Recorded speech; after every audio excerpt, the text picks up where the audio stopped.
What is up, beautiful people? Welcome back to the Made to Excel Fitness Podcast, the fitness podcast for you, by you. I'm your host, as always, Mark Torres, and in today's episode 28, I'm going to tell you the only three, you heard it right, the only three absolute truths of fitness, plus the Q&A is back. What is the best way to train around an injury, and what is the best weightlifting program for a true blue beginner?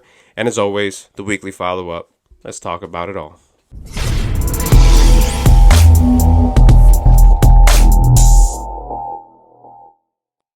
What's up, guys? Welcome to the show. It is Monday, September 14th. We're halfway through the month of September. I am fully entrenched in the spooky season. I know I've talked about this over the past couple episodes, but the spooky season is my time to shine. I've got my History of Horror Mask shirt on for those watching on YouTube. I love this shirt. Sci-Fi Channel is airing not all of them, most of the Friday the 13th movies. There's like 8 total, probably more than that with the reboots, but there's 8 originals, I guess, quote-unquote originals. They're showing like 6 of them. I've never seen all of them, and I'm not going to have time to watch all of them now that I'm back at work, but I'm for sure going to watch Friday the 13th Part 8, Jason Takes Manhattan, or Jason Goes to Manhattan. I've never seen it before. My affinity for the spooky season is relatively new, actually. So when we go deep into the annals of horror history, I'm not super well versed. But I'm definitely going to watch that one. It sounds so ridiculous. It's probably such a terrible, terrible movie. I could be wrong, but I'm into it, right? And obviously for those watching on YouTube, you guys have probably seen my iPad here. I've got all the guys on it. Michael, Jedediah, Freddie, Jason. So this is a year-long thing, but it's like having a full moon, right? Full moon is where werewolves start to thrive. The spooky season is where I start to thrive. But that's not what today's episode is all about. Today's episode is kind of an amalgamation of the last 27 episodes, obviously this being 28. Each episode is about half an hour long. So we are a little probably over 14 hours worth of content, approaching 15 hours worth of content over the next couple episodes of just podcast material. Obviously, there's other videos on there on my YouTube, but that's a lot of content to kind of sift through. And at the end of the day, I've talked about a lot of different topics, but it kind of boils down to a lot of the same concepts. So this episode, I'm going to boil down those concepts to the absolute simplest I can. Hopefully you guys can take that information and apply it to your lives. So the crazy thing about fitness is that obviously there's no start point to fitness. It's not like a product. It's like this product started on this day or this company started on this day. Fitness is a concept. Obviously the ancient Greco-Romans were very much so into athleticism. So obviously there is a version of fitness that was practiced back then. We don't really know for sure how long ago that was, but that was over 2,500 years ago. No way to pinpoint an exact date, obviously. But when it comes to gyms started really popping up and being popularized by the early to mid 1800s. So depending on what kind of spectrum you're looking at, we've got over 2,500 years worth of fitness and at least 200-ish years worth of organized exercise. And over all those years of fitness history, we really only have 3 absolute truths, 3 things that we can basically count as facts as it pertains to fitness, which is kind of a pretty crazy concept. Everything else, it seems like there's a little more concrete evidence. Fitness is not one of those places. So let's get right into the 3 absolute truths of fitness. Truth number 1 is that calories are the main driver of weight change. Obviously, as you live and breathe, your body needs calories to do so. So on any given day, your body needs X amount of calories, and it's going to vary from person to person. It's mostly based on how much you weigh, right? So if you drive a big pickup truck or an SUV, obviously that's going to take more energy, more gas in order to move that vehicle versus if you drove a more compact car. So depending on how much you weigh, that will be kind of the main component that will dictate how much calories you need. Obviously, there's a little other factors there, gender, activity level, things of that nature, but it's really mostly based on your weight. And that's something that you could easily Google to try to find out how many calories you need in a given day.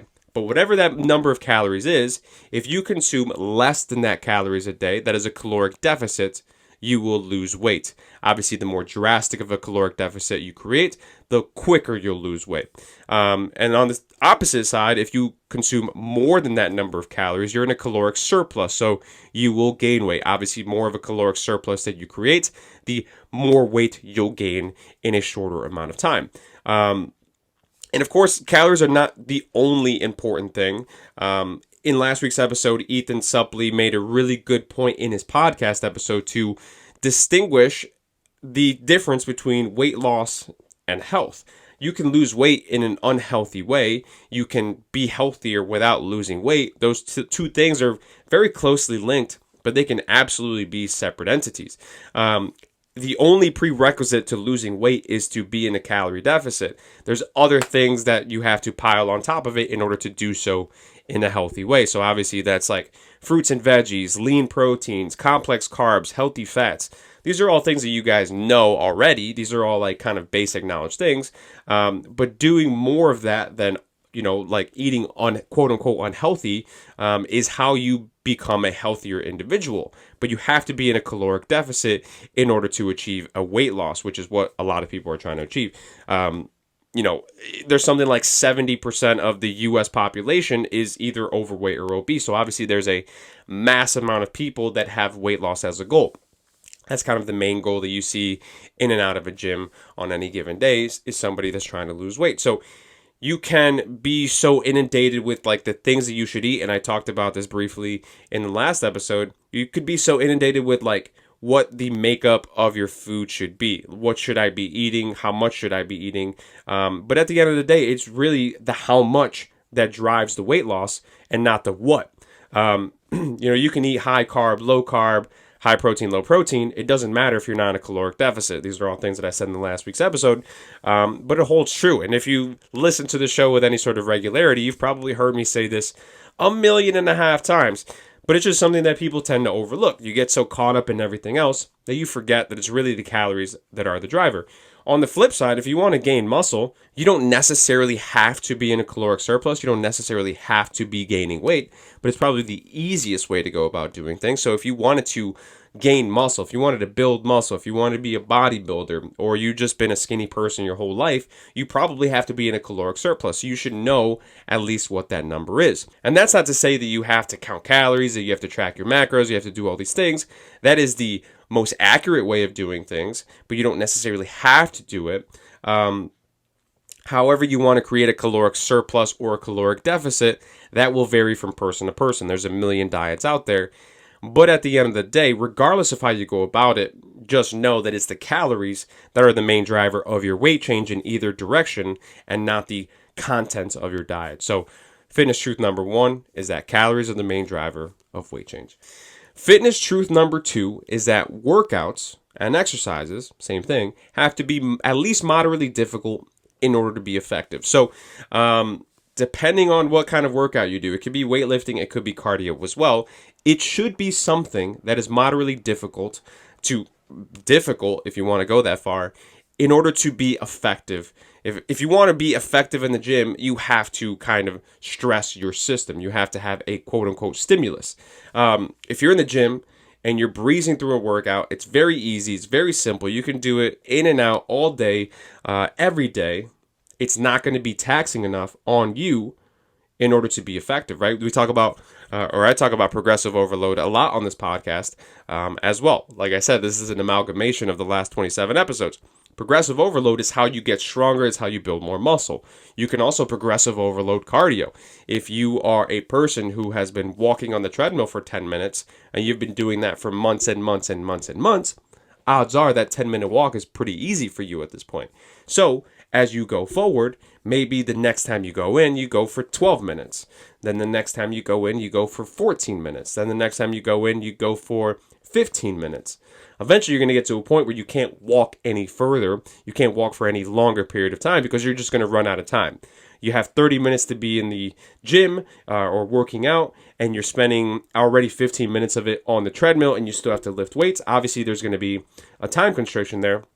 So when you get to that point, now it's time to go faster. Once you go faster, you can start to cut back on the time a little bit. But there's always kind of a progressive overload that occurs. It doesn't have to be on a day-to-day basis. You don't have to go longer, faster every single day that you're on the treadmill. But over time, that number or whatever manipulation that you're changing, whether it be speed, whether it be time, should be going up. It shouldn't be flatlining for long periods of time, but it should like flatline, go up, flatline, go up. It's not always going to go up. You're not always going to be able to make linear progress in a positive direction. Weightlifting, same thing. You're eventually going to hit a wall, and you're going to have to hit a plateau, and you're going to have to break through that plateau at any given point. But you're not going to do that unless your workouts are moderately difficult. At the very least, they should be borderline very difficult at points. And it's not to say that you can't have workouts that are a breeze sometimes. Of course, if there's a lot of fatigue built up, if you're very sore, if you're very stressed, if you don't have a lot of time and you can only get to the gym for a very quick workout and it's an easy workout, guess what? It's better than doing nothing, of course. But you've got to have some sort of challenge in order for your body to adapt and get better. If your body is just already used to something, there's no point in your body adapting. It has nothing to adapt to. So if you're going to push your body, that is what is going to drive the adaptation for you to get stronger, faster, more muscular. All these things come with challenges. It's kind of the same thing with football. Like the Hard Knocks episode a few weeks back, as a Chargers fan, the coach says, Coach Lynn says, Justin Herbert has been great at practice, and I don't think we've been pushing him enough. He looks like a superstar, and he's never going to grow to be a great quarterback like that because he's having it too easy. It's the same thing in the gym. You've got to push yourself in order to make the progress that you want to make, progressive overload, and there's different ways to achieve that. There's going to be people that want to do CrossFit. There's going to be people that want to do a quote-unquote bodybuilding style workout. There's going to be people that want to do powerlifting. There's going to be people that just want to do cardio. Of course, they should do weights as well. But however you go about it, whatever you end up doing, it's really important that you challenge yourself because that's how you're going to push forward and get better, stronger, faster, all those things. So fitness truth number 1 is that your workouts, your exercises have to be at least moderately difficult in order to be effective. And last but not least, truth number 3 is that everything else is bullshit. Those are really the two, number 1 and number 2 are the only two fitness facts that we can say are absolutely positively true. On the nutrition and diet side, calories are the driver of weight change. On the training side, your exercise has to be moderately difficult in order to make progress. Now, in both of those realms, the nutrition realm and the fitness realm, there's a lot that goes on top of it. It gets to be really complex. It can be very intricate and detailed. And at the end of the day, all those intricacies and details and complexity is going to be based on people's opinions. And it's going to change from person to person to person. Obviously, as you are a person, you're going to be different than your dad. You're going to be different than your friend. You're going to be different than your boss. So the things that apply to you are going to be different than the things that apply to them. So it's going to be different across the board. At the end of the day, calories are the things that drive weight. Your workouts should be moderately difficult. And then everything on top of that is completely anecdotal, right? I say bullshit, but there's things that may or may not be true for you, right? When it comes to, obviously, calories being the driver of weight change, obviously you want to do it in a healthy manner, but people disagree on what's healthy. Of course, like I said, fruits, veggies, lean proteins, complex carbs, healthy fats. That's kind of my definition of being healthy. But if you talk to a vegan, then they're going to have a different definition of being healthy. If you talk to a keto person, they're going to have a different definition of being healthy. None of them are necessarily true. None of them are necessarily wrong. It's just dependent on you as a person, your habits, the things that you enjoy. That's going to dictate what you do further. At the end of the day, the calories are the things that matter, but how you go about manipulating those calories is going to change. It's going to vary a lot across the board. So, the diets, everybody's going to have different opinions. Training, everybody's going to have different opinions. People have different opinions on how to progressive overload. If somebody wanted to progressive overload, like the cardio example that I used for truth number 2, if you want to go up by a minute every week, somebody might say, instead of going up by a minute every week, boost the incline up, right? Everybody's going to have a different opinion on how to progressive overload a workout. Regardless of how it is, regardless of how you go about doing it, whatever thing you end up changing should still be a moderately difficult workout.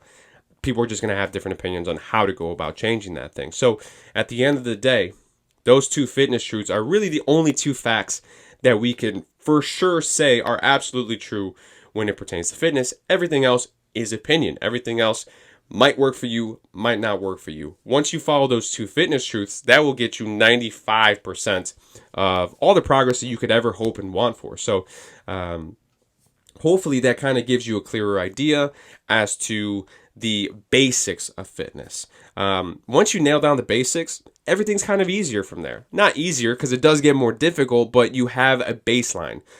So hopefully once you get more difficult, once you get more complex, you already have a baseline there that can help you progress and move forward in a way that's not so overwhelming if you don't have the baseline there in the first place. But that wraps up that part of the show. The 3 absolute truths of fitness. 1, calories are the main driver of weight change. 2, workouts have to be moderately difficult in order to be effective. 3, the rest of it is bullshit. So now on to the Q&A. 2 questions, and I'm going to paraphrase the questions because the iPad died and I had the questions on there. But question number 1 was something along the lines of, I've got a pain on the outside portion of my knee, but I still want to do lower body exercises. I still want to strengthen my legs. I want to strengthen maybe my knees a little bit. How do I go about doing that? Now, there is a fine line, and I talked about in the Mark Wahlberg episode 2 backs, there's a fine line between the scope of practice of a personal trainer and somebody like a dietitian, a nutritionist, right? A personal trainer is going to talk about nutrition a lot because it is a big aspect of fitness, but at the end of the day, you can't prescribe anything to anybody. I can't go and say, you should do this. This is what I'm going to have you do, because that's outside of my scope of practice. Same thing on the physical therapy side. When somebody comes in with an injury, they said, I've hurt this, I've got pain here. How do I go about fixing that? I can't fix that for you. That is somebody else's job, and they went to college for a very, very long time in order to be able to perform that job. So I can't fix an injury, but I could potentially help you train around an injury. And I don't know if you guys know who Tony Gentilcore is, but Tony Gentilcore is a trainer from Boston. He's a fantastic fitness coach. And he actually just recently tore his Achilles tendon. I think he was running. So he's been training all through that. And this is something that he said over, even before he tore his Achilles tendon, but it's a fantastic sort of analogy that he uses. There's no point in changing this because it's just that good. And basically what he says is, when you have an injury, you've got to find your trainable menu. If you're a person with a food allergy or you're following a specific diet, you know that when you go to a restaurant and you look at a food menu, there are things on there that apply to you and don't apply to you. If you have an allergy to nuts, you can't have anything on a menu that has nuts in it. Like, this works, this doesn't work, this doesn't work, this works. If you're a vegan, obviously you can't go to a restaurant and have anything with dairy or meat. So you look at the different menu items and you say, I can't eat this, but I can eat that. So you're finding the things on the menu that work for you. It's no different than when you have an injury. You've got to find your trainable menu. So the main thing to do is, if you still have mobility in the injured appendage, injured area, you've got to find the range of motion that works for you, that doesn't contribute pain, and start to try to work within that area. Of course, you probably shouldn't be doing this on your own unless you have a really good grip onto the range of motion and your pain tolerance. So for somebody who's got a knee injury, they know that maybe the bottom part of a squat that really bothers their knee. So one way to go about doing that is, if you do a box squat and you have a higher box than normal, then you don't go as deep into the squat, and you can still work on your quadriceps without inflicting pain on yourself. I talked about this a few episodes back as well. The saying, no pain, no gain, is bullshit. You should not feel pain in the gym. You should feel tired. You should feel a little bit of stress, quote unquote stress, because you're stressing your muscles, but you should never feel pain. Pain is a sign. Pain is the warning light of your body saying, don't do this anymore or we're going to hurt ourselves.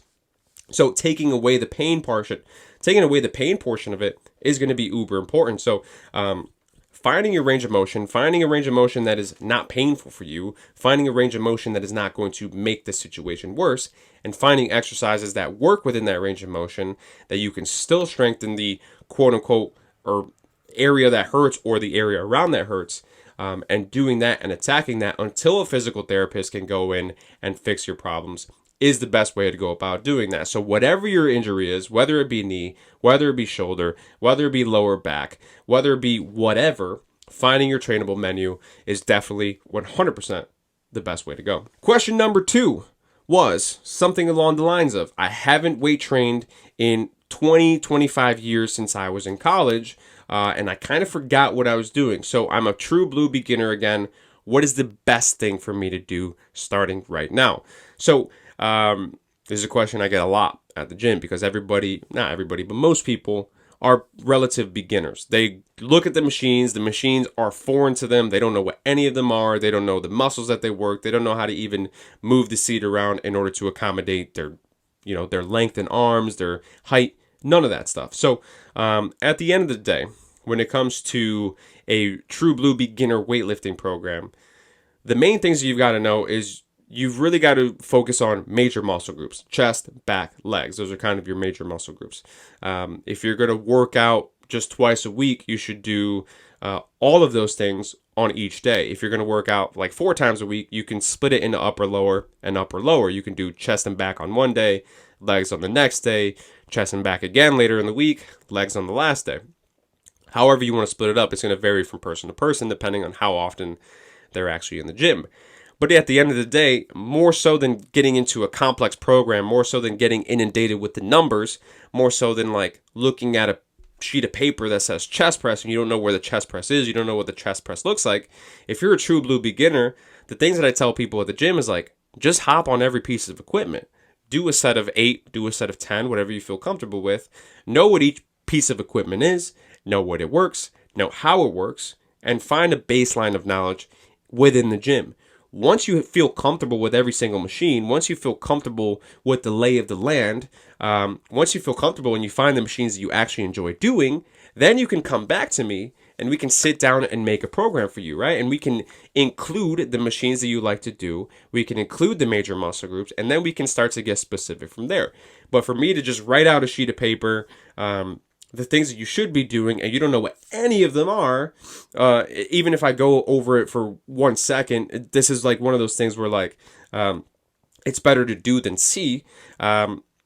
Instead of getting all caught up in that, find your base of knowledge first, get comfortable with the equipment, and then think about making a program. If you get to that point, then, major muscle groups, finding a weight that's moderately difficult, and moving forward from there. And at that point, you can start to talk to a personal trainer. You can start talking, you can message me on Instagram, and I'll point you in the right direction. But at the end of the day, really it's the base of knowledge that is the most important for true blue beginners. But that wraps up the Q&A. Last but not least, the weekly follow-up.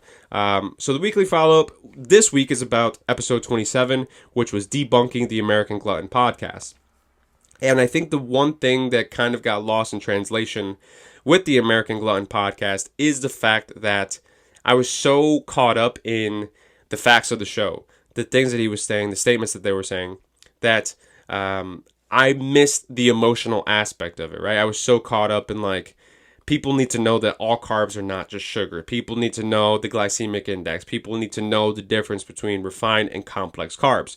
These are all things that are obviously very important. These are all things that are going to be useful for your journey, whatever your journey you're on, whatever fitness journey you're on.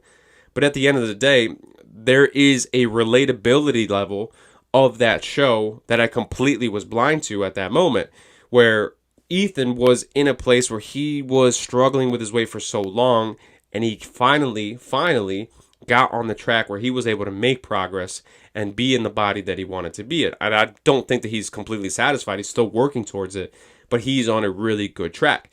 People that are struggling with their weight, people that have been struggling with their weight for a long time, probably look at that story, listen to that podcast, and that gives them the motivation and that gives them the confidence that they could do that themselves. And I kind of completely missed the boat on that. I was so caught up in the facts that I missed the emotional aspect of it. I missed the relatability aspect of it. Obviously, those facts are important. Obviously, those facts are things that people should know. It's going to help them in their fitness journey. But at the end of the day, sometimes it's the emotional aspect and the relatability aspect that's really ultimately the most important thing. So that was a weekly follow-up for last week's episode. But even a more retroactive weekly follow-up was 2 episodes ago. Was the episode 26 was about Mark Wahlberg. And it's going to get to a point in this podcast where I'm going to change the name of the podcast from the Made to Excel Fitness podcast to the Mark Wahlberg Roast podcast, because I talk about him literally all the time at this point. And the whole point of that podcast was Mark Wahlberg went on a string of videos talking about his friend Mark Lopez, who was on a 6-day fast, was eating on the 7th day, and was having this massive weight loss. And kind of my big issue with it was, for most people, he's got 16 million followers. For most people that think that might be good for them, it might be more harmful than good for them to fast for 6 days and eat on the 7th day. He's kind of promoting this unhealthy behavior. But whatever, at the end of the day, it was really, and this is where the retroactive follow-up comes from, the first video that he posted was like, hey doc, tell them what you have Mark Lopez doing. And at that point, I had no idea who the doctor was. I couldn't find a tag for him. And actually, recently, he posted a video and he tagged the doctor. And the doctor's name is Dr. Christopher Vincent. This fucking jabroni is a chiropractor. He's not even a general physician. He's not a dietitian. He's not even a nutritionist. So, once again, kind of in the same boat as me. He's a chiropractor. He's in the health and fitness world, so he can talk about fitness. But for him to prescribe something in terms of fitness makes no fucking sense. Like, he's out of his scope of practice. And even one of the more recent videos that he posted on his Instagram, he was talking about fasting.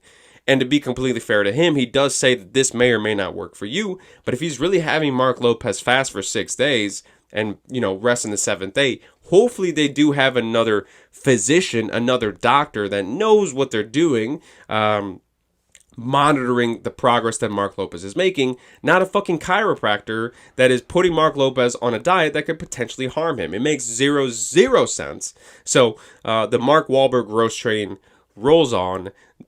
A chiropractor should not be giving diet prescriptions. That makes 0 sense. And then he posted a video, or Mark Wahlberg posted a video. Mark Wahlberg was obviously talking about his performance-inspired supplement line, and he was talking about the BCAAs, and the BCAAs is great for recovery. And I think Mark Wahlberg at one point says BCAAs are essential for your recovery. And the doctor's like, yeah, you should get this.